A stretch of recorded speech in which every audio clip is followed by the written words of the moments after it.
Hey guys, Lord Naren White here, the Holy Ghost, the one true God. Back with you with the next video in my series, reading White Fang by Jack London. Without further ado, returning to White Fang as read by Lord Naren White. He came out with a piece of meat which he tossed to White Fang. He sprang away from it and from a distance studied it suspiciously. "Hi, you Major!" Matt shouted warningly, but too late. Major had made a spring for the meat.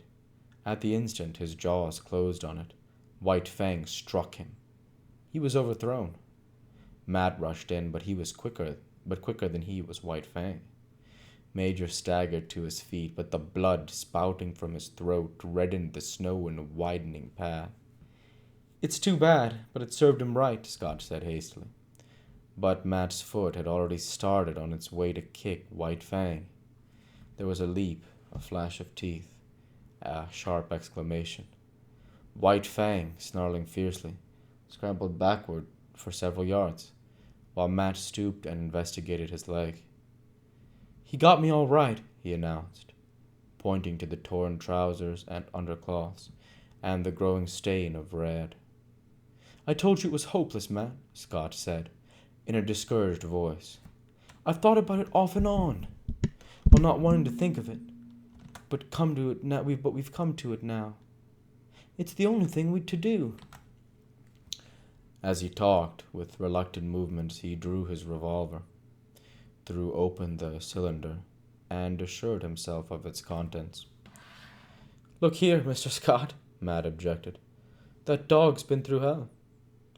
You can't expect him to come out a white and shining angel. Give him time." "Look at Major," the other rejoined. The dog musher surveyed the stricken dog. He had sunk down on the snow in the circle of his blood, and was plainly in the last gasp. "Served him right. You said so yourself, Mr. Scott. He tried to take White Fang's meat. And he's deado. That was to be expected. I wouldn't give two whoops in hell for a dog that wouldn't fight for his own meat. But look at yourself, Matt. It's all about the dogs, but we must draw the line somewhere." "Serve me right," Matt argued stubbornly. "What'd I want to kick him for? You said yourself that he'd done right, and I had no right to kick him." "It would be a mercy to kill him," Scott insisted. "He's untamable." "Now look here, Mr. Scott. Give the poor devil a fighting chance. He ain't had no chance yet. He's just come through hell, and this is the first time he's been loose. Give him a fair chance, and if he don't deliver the goods, I'll kill him myself. There."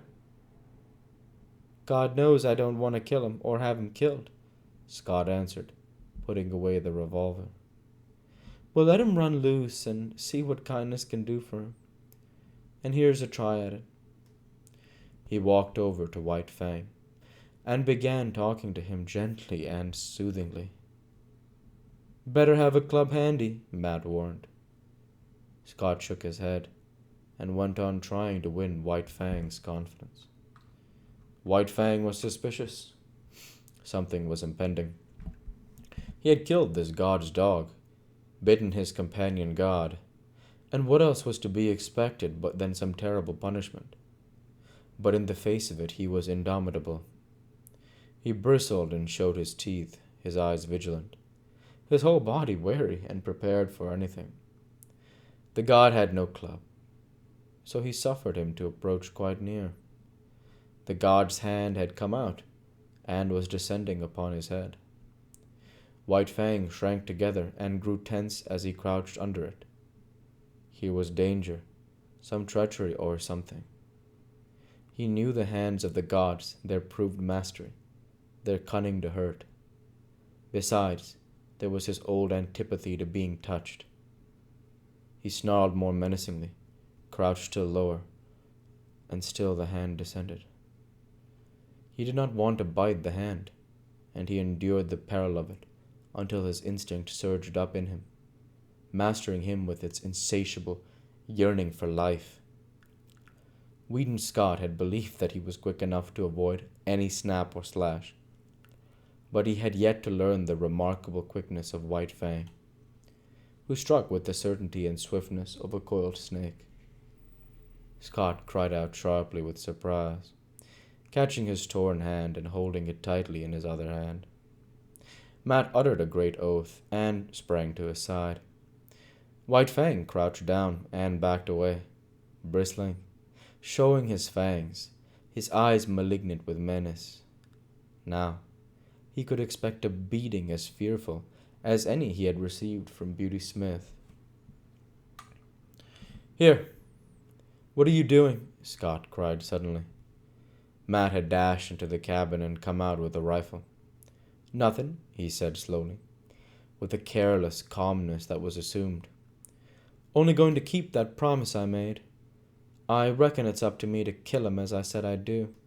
"No, you don't!" "Yes, I do. Watch me." As Matt had pleaded for White Fang when he had been bitten, it was now Whedon Scott's turn to plead. "You said to give him a chance. We'll give it to him. We've only just started, and we can't quit at the beginning. It served me right this time. And look at him." White Fang, near the corner of the cabin, and 40 feet away, was snarling with blood-curdling viciousness, not at Scott, but at the dog musher. "Well, I'll be everlastingly gosh swoggled," was the dog musher's expression of astonishment. "Look at the intelligence of him," Scott went on hastily. "He knows the meaning of firearms as well as you do. He's got intelligence, and we've got to give that intelligence a chance. Put up the gun." "All right, I'm willing," Matt agreed, leaning the rifle against the woodpile. "But will you look at that?" he exclaimed the next moment. White Fang had quieted down and ceased snarling. "This is worth investigating. Watch." Matt reached for the rifle, and at the same moment, White Fang snarled. He stepped away from the rifle, and White Fang's lifted lips descended, covering his teeth. "Now, just for fun." Matt took the rifle and began slowly to raise it to his shoulder. White Fang's snarling began with the movement, and increased as the movement approached its culmination. But the movement before the rifle came to a level on him, he leaped sidewise behind the corner of the cabin. Matt stood staring along the sights at the empty space of snow which had been occupied by White Fang.